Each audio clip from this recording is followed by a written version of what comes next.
Apa yang terjadi ketika sebuah pesta demokrasi bernama Pemilu Kada berlangsung di wilayah yang sedang menghadapi bencana? Amanda Falani mendapatkan jawabannya dari penelusurannya di Nusa Tenggara Timur. Di Palue, sebuah pulau kecil di Kabupaten Sika, ribuan warga bahu-membahu bertahan hidup menghadapi mara bahaya gunung api Rokantenda. Sementara di ibu kotanya, para pemimpin mereka tengah berkompetisi, memenangkan kekuasaan dan melupakan rasa kemanusiaan. Atribut kampanye ramai di berbagai sudut kota Maumere, Kabupaten Sika. Disinilah saya akhirnya berhasil bertemu Camat Palue, Laurentius Regi. Laurentius mengaku masih memantau pelayanan publik kantor kecamatannya di Pulau Palue dari kota ini. Sementara, masih ada 8.000 warganya yang memilih bertahan menghadapi ancaman letusan di Palue.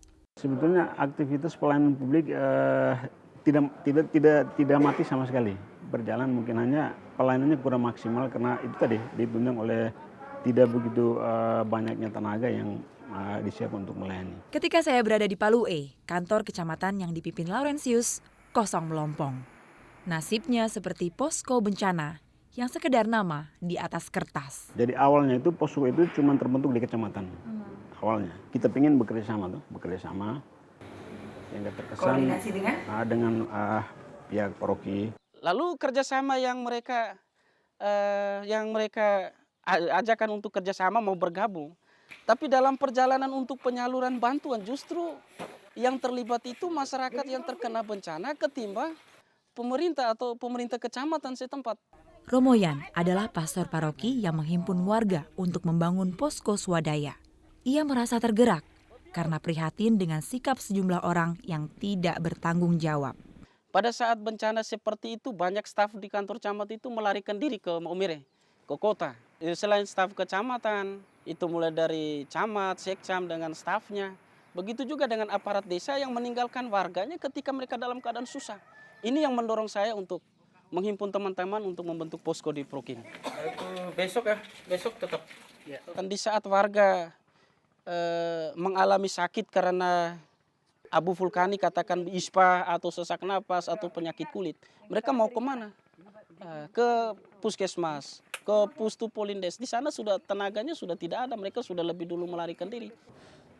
Kebanyakan saya punya teman-teman pegawai yang notabene banyak dari sini, dari Maumere. Sehingga saat-saat bencana mereka juga panik dan ke sini sehingga tidak bisa membantu maksimal di posko. Di kota Maumere, sang camat tak mengungsi bersama warganya di Transito, pusat pengungsian yang dibangun pemerintah. Hanya 140 orang yang mengungsi di sini. Dua pengungsi, Maria dan Sofi, menceritakan kepada saya kisah hidup mereka dan 40 keluarga lainnya selama berbulan-bulan di pengungsian. Lahir waktu usia berapa Ibu kandungannya? 7 bulan. 7 bulan? Ya. Ini Ibu berarti prematur ya? Ya. Sulit tidak merawat ya anak-anak dan juga bayi di tempat pengungsian seperti ini? Kalau sulitnya itu masalah macam air dengan makanan begitu. Kalau tinggal dan tidur Ibu, itu di satu tempat, satu ruangan? Satu ruangan. Berapa keluarga Ibu? 13 keluarga atau keluarga. 13? Nah, tidak ada sekat-sekat? Iya. Berbagai upaya mereka lakukan agar bisa hidup layak hingga Rokatenda jinak. Termasuk dengan berunjuk rasa di gedung DPRD Sika, mempertanyakan kepastian kapan mereka direlokasi. Tapi suara mereka terdengar lirih di tengah bisingnya kampanye pemilu kada. Memang kita tidak menyalahkan bencana, tapi suatu hal yang harus kita akui bahwa ketika terjadi bencana ini terjadi bersamaan dengan situasi menjelang pilkada. Akhirnya penderitaan, kesusahan, kesulitan yang ada di Pulau Palue ini dialami oleh warga ini justru dia terkubur dalam hiruk pikuk persiapan pilkada. Di masa tanggap darurat, dua pemimpin tertinggi wilayah Sika, Bupati Sosimus Witang, Wakil Bupati Wera Damianus, justru tengah bersaing mencalonkan diri menjadi bupati periode mendatang. Bahkan, Kepala Badan Penanggulangan Bencana Daerah Silvanus Tibo mengundurkan diri demi mendampingi Sosimus Witang. Padahal dalam undang-undang, merekalah pejabat yang paling bertanggung jawab atas nasib rakyatnya ketika terjadi bencana. Tapi Wakil Bupati Wera Damianus menolak disalahkan. Saya ambil contoh saja, kepala BPBD yang seharusnya setiap saat ada di tempat, tidak ada. Padahal itu tugas utamanya dia untuk menangani. Koordinasi juga macet total. Itu kepala BPBD. Kalau menurut saya ini yang paling bertanggung jawab karena dia dalam tugasnya, tugas undang-undang itu Kenapa di sini pelaksana. terkesan saling menyalahkan ya Pak? Saya bukan bilang saling menyalahkan, tetapi ini tugas. Saya memberikan tugas kepada Anda pergi dan datang harus lapor. Begitu. Anda tidak pernah menjalankan tugas. Bagaimana saya tahu? Saya harus tetap berada di sini sebagai koordinator untuk menerima laporan dari semua orang yang ditugaskan ke sana. Tetapi itu fakta di lapangan yang justru masyarakat menilai di situ. Pemerintah Kabupaten Sika ini untuk Gunung Rokatenda itu sebenarnya sudah punya rencana kontingensi. Semuanya sudah ada semuanya. Hanya dalam pelaksanaan itu ya mungkin juga pada bulan Maret ya Januari sampai dengan Maret itu jatuh bersamaan dengan pilkada. Lalu semua sibuk dengan urusan itu. Di hari pencoblosan 18 Maret 2013, ratusan pengungsi dimobilisasi dari Kabupaten Ende ke TPS khusus pengungsi di Maumere. Demi suara penguasa, mereka menempuh perjalanan berpuluh-puluh kilometer. Secara politis, ya mungkin perhatian saya ke masalah pilkada. Tetapi tanggung jawab saya terhadap Palue tidak lepas.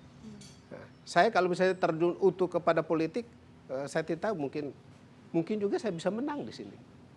Damianus maupun Bupati incumbent Sasimut Switang yang menjadi seterunya sama-sama kalah dalam pemilu kada putaran pertama. Saya lalu mencoba mencari Bupati Sasimus untuk mempertanyakan penanganan pengungsi di sisa masa jabatannya. Tapi yang menemui saya, Kepala Bidang Kedaruratan dan Logistik Badan Penanggulangan Bencana Daerah Sika, Bakri Kari. Nah, kalau terkait dengan isu dari masyarakat bahwa dengan adanya situasi politik pilkada sehingga hanya penanganan terhadap masyarakat itu diabaikan atau tidak diperhatikan, saya rasa kurang pas. Karena penanganan darurat itu kita laksanakan sampai dengan saat ini, ya. Sehingga sampai dengan minggu kemarin kita drop bantuan 7,5 ton beras ke wilayah Palue. Di samping juga di wilayah pengungsi yang berada di wilayah Kabupaten Sika dan juga di Ende, kita mendistribusi bantuan berdasarkan ini yang ada. Menurut saya belum cukup jika dihitungkan dengan perhitungan Badan Penanggulangan Bencana dengan sistem perhitungan untuk mereka yang sudah dievakuasi satu kali makan 400 gram per satu kali makan. Nah kalau mengacu pada itu sama sekali tidak pas. Jadi persediaan bantuan berupa makanan dan minuman sudah menipis? Bukan menipis tapi sudah tidak ada kalau dilihat dari bantuan. Sudah tidak ada yang dari pihak pemerintah. Bencana seperti ini sebenarnya bukan pertama kali dialami warga Palue. Darius misalnya sudah 3 kali mengalami letusan Gunung Rokatenda. Tahun 64, tahun 80. Itu bupati waktu itu langsung turun ke pulau sini dan panggil kepala-kepala desa, guru-guru kepala, tokoh-tokoh masyarakat diberikan sosialisasi mengenai keadaan gunung. Tahun 80 juga begitu. Tahun 12 dan 13 ini, 2012-2013 ini tidak seperti itu. Katakanlah macam bupati. Belum pernah datang ke Palue. Siapa yang menjadi pengganti peran pemerintah dalam situasi yang darurat? Ya, yang betul-betul sampai ke tempat itu orang atau ke tempat terjadinya bahaya apa dan lain-lain melihat kepada masyarakat itu semua itu hanya itu 2 romo ini. Itu sampai ke dusun-dusun ke mana rumah orang yang terkena bencana apa semua sampai mengadakan evakuasi. Itu mereka bukan dari pemerintah. Ini saya mau bicara secara jujur. Tidak mau mengada-ada. Nah, macam evakuasi dari Lidi ke sini atau dari Nitunglea ke Tuanggeo itu atas inisiatif Romo mereka dua. Romo dan sejumlah relawan tak meninggalkan ribuan warga yang memilih bertahan menghadapi bahaya roka tenda daripada mengungsi. Mengapa Romo dan juga sebagian besar warga lainnya masih tetap bertahan? Mengungsi itu sebenarnya kalau kita pikir mengungsi sebenarnya gampang, tapi konsekuensi dari mengungsi itu memang cukup berat. Menurut saya sangat hinalah keadaan mereka yang hidup di tempat pengungsian, apalagi di barak-barak umum di mana tidak ada sekat-sekat untuk mereka beristirahat. Roka tenda bisa kapan saja meletus lagi. Dan untuk ini, Romo dan sejumlah relawan lainnya yang bertahan di Palu E mempertaruhkan nyawa. Tapi bukan untuk menebar pesona. Kita menggunakan istilah rumah kedua. Jadi ada rumah pertama di Palue ini, juga ada rumah kedua di luar Palue ini. Dengan harapan supaya di rumah kedua ini mereka mengalami situasi aman, tentram, hidup baik, bisa beraktivitas seperti biasa tanpa melupakan rumah pertama mereka yang ada di sini. Karena di sini kita lihat juga dengan situasi kultur, budaya, sosial yang ada di sini, maka alternatif rumah kedua itulah yang paling pas.